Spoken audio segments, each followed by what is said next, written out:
नमस्कार। आज हम गोपाल कृष्ण गौशाला क्षेत्र में, जो कि महर्षि गुरुदेव महर्षि उत्तम स्वामी जी के मुखारविंद से राम कथा सुन रहे हैं। इसी अवसर पर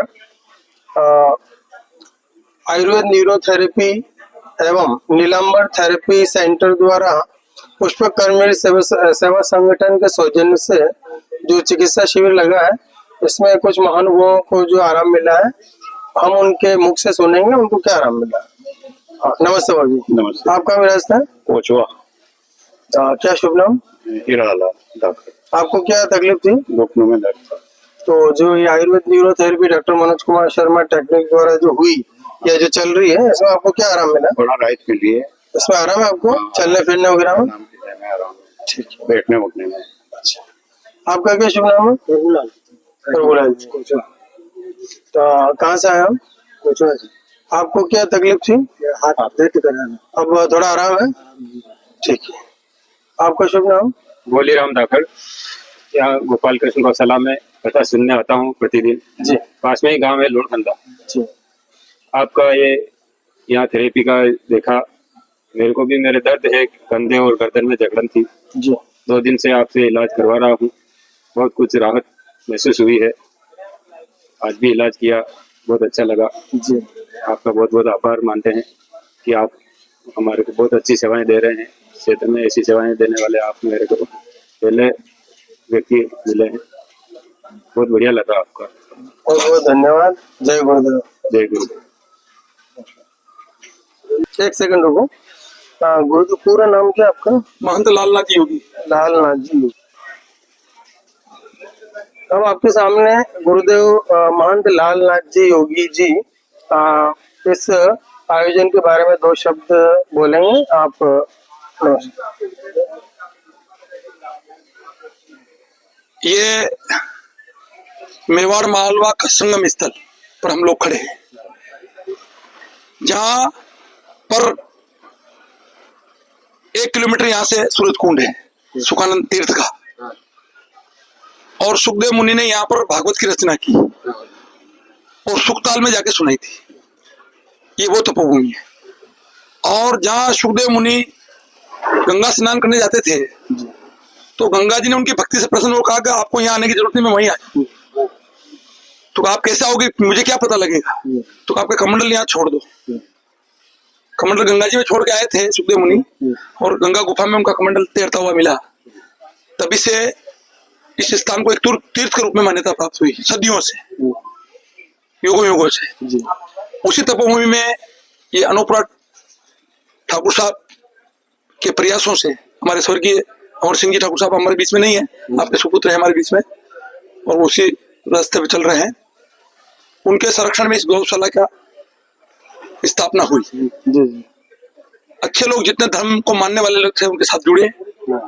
और इस क्षेत्र में लगभग 1000 बीघा जमीन, 500 एकड़ इन्होंने इस गौशाला के लिए आरक्षित करी। और सरकार ने भी इसमें ग्राम पंचायतों के माध्यम से जगह जगह बाड़े बनाए। और उसी स्थान पर ये पहले एक छोटी कार्यकारिणी ठाकुर साहब के संरक्षण चल रही थी, वो समिति थोड़ा व्यवस्था में नहीं चल पाई उनसे, तो उन्होंने दूसरी समिति बना करके गाँव की और वो इनको हैंड ओवर कर दी। उस वक्त में भी जुड़ा रहा इनसे पहले से ही, और उस वक्त में 2-4 गाँव में घूम के आर्थिक सहयोग भी कराया। और यहाँ क्लब वर्क्स की स्थापना भी हुई, नई कमेटी आई, इन्होंने सबने ये करके, उसमें मुझे भी बुलाया गया, मैं भी आया। उसके बाद निरंतर अब ये गौशाला में परम पूज्य हमारे श्रद्धेय ध्यान योगी, जिनको सिद्ध पुरुष भी हम कह सकते हैं, जिन्होंने सिद्धियां हासिल कर रखी है, और उनके आशीर्वाद से उनकी कृपा यहाँ हुई। और ये तीसरी कथा उनकी स्वामी जी की यहाँ है, और वो इस कथा का कोई पैसा नहीं लेते हैं। यहाँ केवल गौओं के संरक्षण के लिए इस स्थान को एक ब्रज भूमि के रूप में देखना चाहते हैं स्वामी जी। और अभी प्रथम दिन जब कथा प्रारंभ हुई, तो उन्होंने ये वाक्य भी उनके मुंह से निकला कि एक दिन ब्रज बनेगा। तो निश्चित है कि स्वामी जी का वचन तो कभी निष्फल होता ही नहीं है। मैं उनको बहुत नजदीक से जानता हूँ स्वामी जी को, क्योंकि हम भी नाथ संप्रदाय के हैं, साधु समाज में रहते, तो हम जानते हैं सिद्धियां कैसे पकाई जाती है। तो परिपूर्ण है स्वामी जी, इसमें कोई दो मत नहीं है। और इसी शिविर में आज 7वां दिन है, 2 दिन कल यहाँ पर जो है सर्वजातीय समाज, जैसा कि हमारे स्वामी जी की भावना है, सामाजिक समरसता का भाव जो पैदा कर रहे हैं अपने कथा के माध्यम से, गौ सेवा, निर्धन सेवा, आदिवासी सेवा कार्यक्रम उनका चल रहा है। उसी क्रम में यह 7वां दिन कथा है। इसी कथा के उपलक्ष्य में हमारे प्रदीप जी भी, जो हमारे थेरेपी के अच्छे डॉक्टर हैं और पूरी टीम है इनके साथ में, और पहले भी आप मेरे से मिले हैं और लगातार सेवा कर रहे हैं। तो आज थेरेपी की आवश्यकता इसलिए ज्यादा पड़ रही है क्योंकि जो केमिकल की दवाई अपन खा रहे हैं तो इनके अंदर रिएक्शन होने का ज्यादा चांस हो रहे हैं। सर दर्द हो रहा है, गोली अपन ले रहे हैं, बुखार आ रहा है, अपन गोली लेना। कंपनियां इस दौड़ के अंदर जो है गोलियां भी कुछ ऐसी अमानक भी बना रही है, तो वो रिएक्शन कर जाती है। कभी लीवर पे इफेक्ट हो गया, कभी पेट में अल्सर हो गया।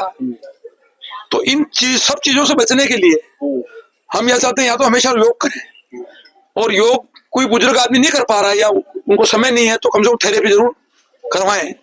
थेरेपी करने से खून वगैरह का जो संचालन होता है, या अपनी हड्डियां कहीं नस पे नस चढ़ जाती है, किसी का कुछ हो जाता है, तो दवाई लेने से तो ज्यादा पैर ठीक है, थोड़ा खून पतला हो जाएगा, चल जाएगा थोड़ी देर के लिए, लेकिन वहां पर समस्या जैसी जैसी रहेगी और फिर वो पेट में दूसरी बीमारी कर देगा, फिर दूसरी बीमारी हो जाएगी, तो फिर उसको मरना ही है।